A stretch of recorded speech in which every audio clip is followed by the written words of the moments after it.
Hey guys, welcome back to my channel.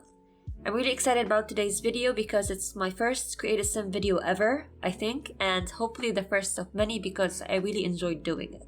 If you're a returning subscriber, you'll probably notice that this sim is not like my usual style of sims. I usually go for a more realistic style that fits better with the aesthetic of whatever series I'm working on. However, I wanted to create sims specifically for my gameplay, which has its own aesthetic separate from the one I use for machinima. This means that the sims have a more Maxis style or a semi-realistic style, where the character features are more exaggerated and cartoon-like. But I still use whatever CC I like, be it Maxis or Alpha. This sim in particular I created for a possible let's play, emphasis on possible, I may or may not be starting on my channel soon.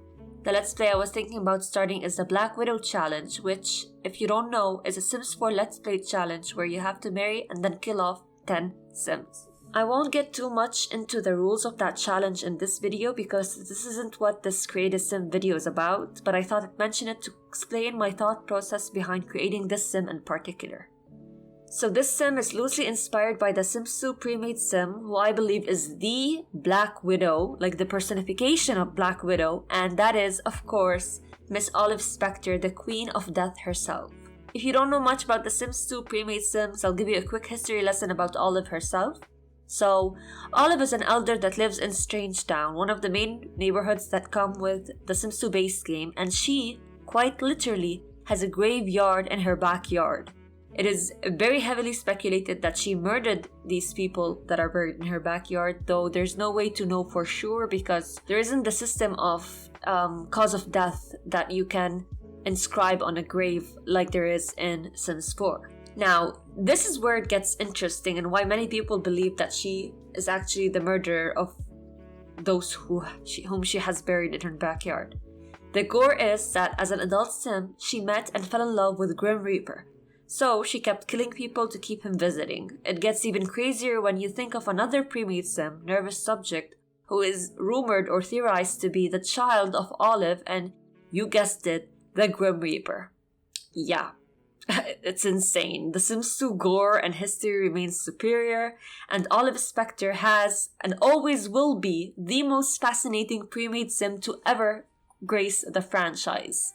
I don't care what Sims 5 has to offer, nobody is going to beat Olive Specter, not even Bella Goth herself.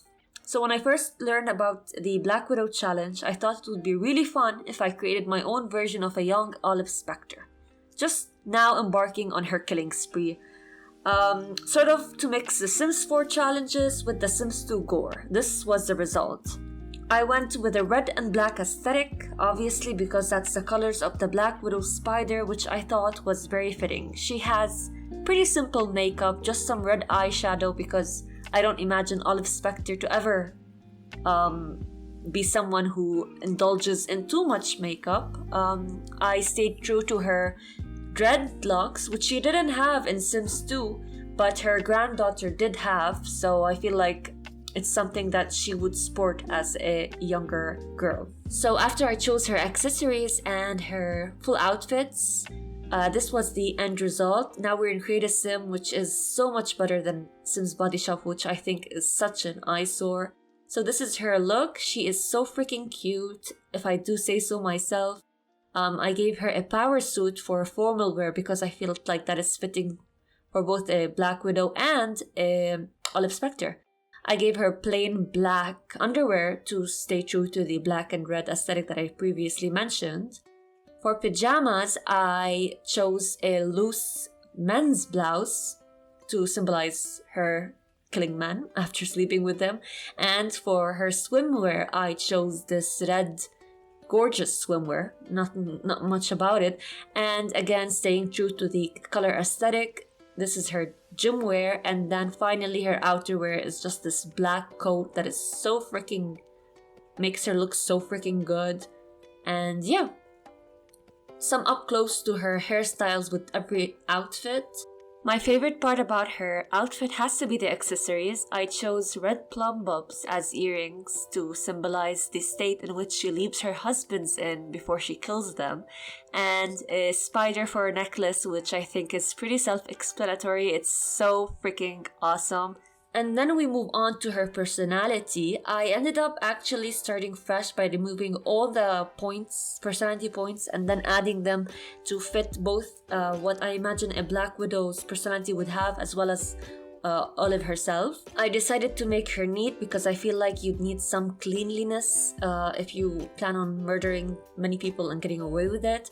I made her somewhere in between shy and outgoing because I didn't want her to be too shy, but I also wanted to stay true to Olive's loner tendencies that she had in Sims 2. And similarly, I wanted her to be in between lazy and active. And I opted for more seriousness and grouchiness because I feel like you'd need to not be nice or playful if you plan on killing people. She ended up with a Scorpio zodiac, which I felt was fitting stereotypically wise, and the romance and aspiration. Because, well, obviously she needs to fall in love with many people in such a short time, and I feel like that inspiration fits. Similarly, I made her turn-ons and turn-offs reflect her Black Widow nature, so I made her turn-ons be jewelry for engagement rings and formal wear too, because I felt like that symbolizes luxury and, well, a rich person. And then I made her turn off unemployment because, well, most people who are unemployed are broke. Like me. I also decided to give her a dog, a Doberman specifically, because I find that they're the fiercest of dog breeds.